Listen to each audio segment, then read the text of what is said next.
مسئلہ پچھلے سال کسی جگہ، نام نہیں لوں گا شہر کا، بعض بانی ناراض ہو جاتے ہیں، اذان علی اکبر شب عاشور کا مولانا اذان علی اکبر دیجیے، مسائل پڑھی، ہم نے کہا ٹھیک ہے۔ اور یہ رسم پہلے کراچی میں تھی نہیں، یہ پنجاب سے امپورٹڈ رسم ہے۔ کافی کلچر کراچی میں پنجاب سے آ رہے ہیں۔ پہلے ہم فخر سے کہتے تھے کہ کراچی وہ شہر ہے جو علماء کا شہر ہے، اور ہم تو وہاں سے چلے تھے کہ ذاکری سسٹم کو ختم کیا جائے اور ذاکروں کو عالم بنایا جائے، اور اب افسوس سے کہنا پڑ رہا ہے کہ امامے والے ذاکر بن گئے۔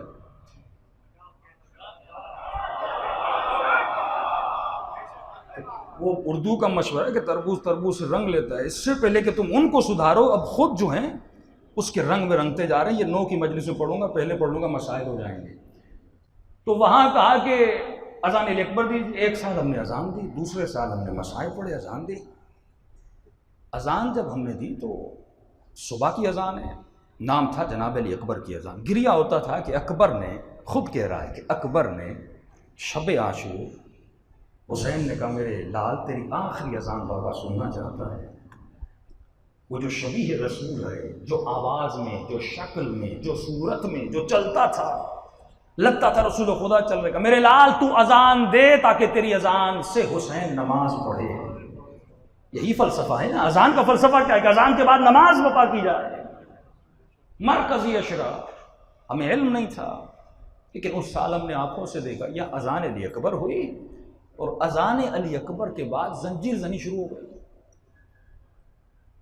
بھئی آپ زنجیر زنی کرو، کوئی روک تو نہیں رہا، جس مجتہد کی تقلید میں اس کے مطابق آپ زنجیر زنی کریں، کوئی مسئلہ نہیں۔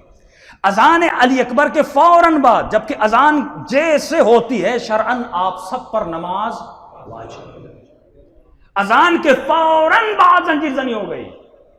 اور مجھے آپ بتائیے، اس زنجیر زنی کے بعد جس میں بدن سے خون نکلے، کپڑے نجس ہو جائیں، اتنا وقت ملے گا کہ یہ نہائے، خود کو پاک کرے اور جا کر نماز پڑھے؟ قطعاً وقت میں اتنی گنجائش نہیں، کیونکہ اذان ہوتی ہے، مصائب ہوتے ہیں، وقت کتنا ہوتا ہے نماز کے قضا ہونے میں؟ کیا مولانا جتنے زنجیر لگا رہے ہیں ان میں سے کوئی نماز نہیں پڑھے گا؟ یہ تو آپ سب دیکھ چکے، آپ کو پتا ہے۔ لیکن ایک اور مسئلہ بتاؤں، ایک ایسا مقدمہ جو باعث حرام ہو، وہ خود مقدمہ حرام بن جاتا ہے۔ آسان کر کے سمجھاؤں، آپ یہاں سے حیدرآباد جا رہے ہیں، سفر میں نماز قصر ہوتی ہے، 4 رکعت نماز 2 ہو جاتی ہے۔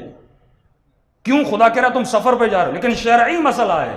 اگر تم نے کراچی سے نیت کی کہ میں حیدرآباد ایک شراب کی بوتل لینے جا رہا ہوں، اور بیچ راستے میں نماز کے لیے کھڑے ہو گئے اور نیت کی کہ 4 رکعت کو قصر کر کے پڑھو، اللہ کہتا ہے یہ چھوٹ تیرے لیے نہیں، پوری پڑھ۔